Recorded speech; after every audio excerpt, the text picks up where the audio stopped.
Boa noite, pessoal. Dando sequência aqui a nossa segunda videoaula, vou falar um pouco para vocês hoje sobre os elementos da narrativa, né? O que vem a ser isso daí?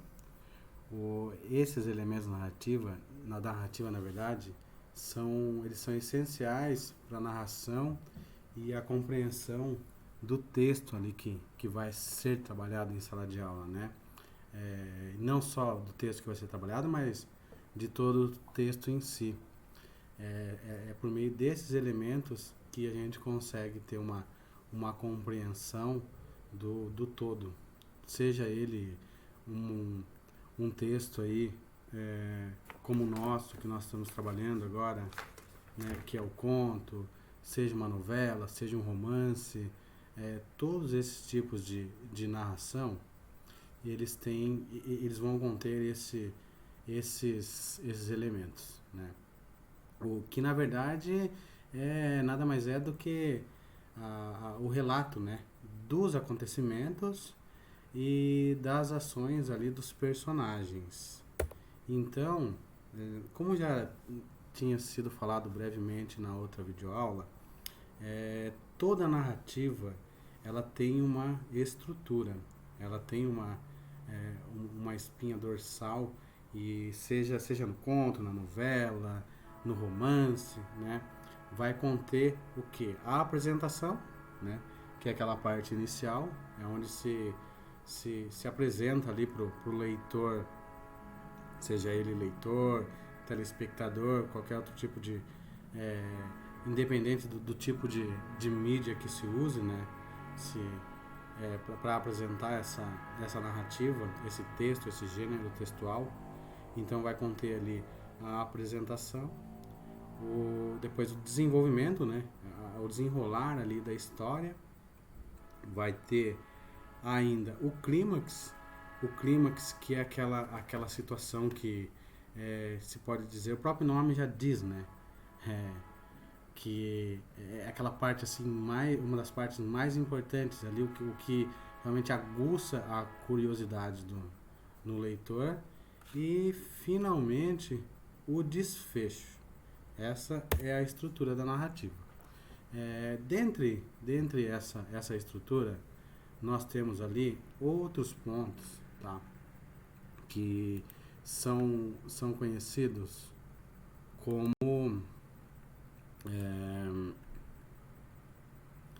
os elementos da narrativa, né?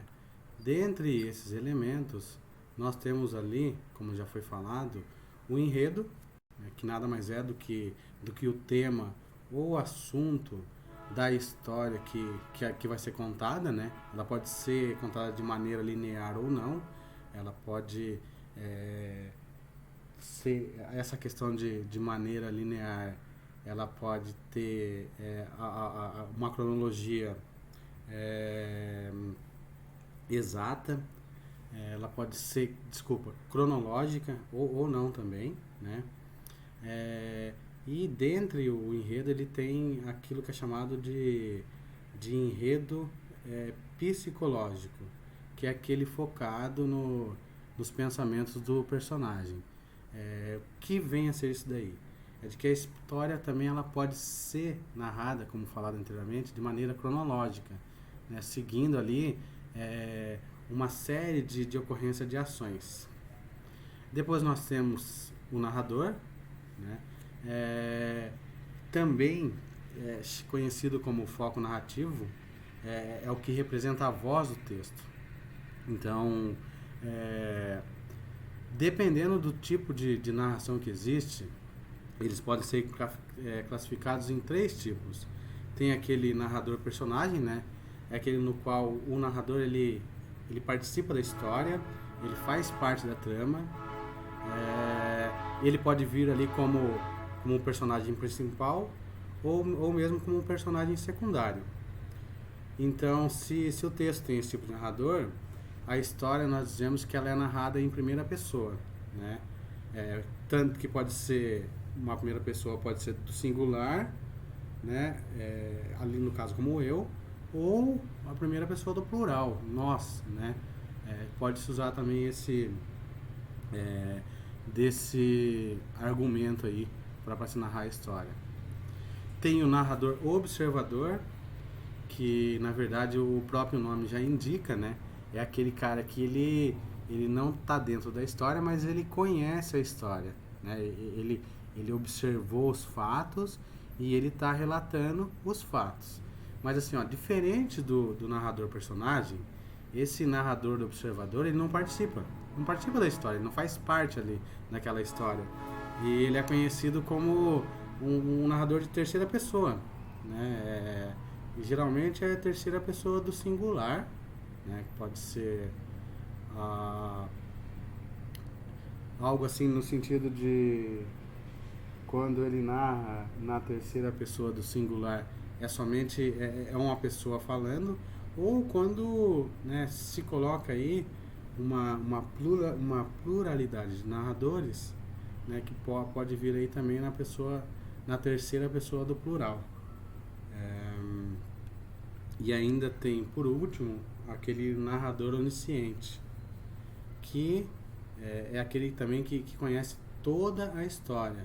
Ele é diferente do narrador observador, porque ele vai contar os fatos segundo aquilo que ele observou sobre a sua própria ótica. Então, assim, ó, ele já sabe antecipadamente tudo sobre os personagens, né? Inclusive os pensamentos e as ideias do personagem. Também nesse caso, a história pode ser narrada em primeira ou terceira pessoa. É importante aí frisar que a voz desse texto, muitas vezes ali, tá, pode não representar a voz do autor do texto. Temos também ali os personagens, né? Toda narrativa tem personagem, são aquelas pessoas que estão presentes nas histórias. Quando o personagem é muito importante, ele é chamado de principal protagonista. Já aqueles ali que surgem na história, mas não têm um papel de grande destaque, são ditos como secundários ou coadjuvante. Temos também o tempo, né? Toda narração tem um tempo que vai determinar o período em que a história se passa.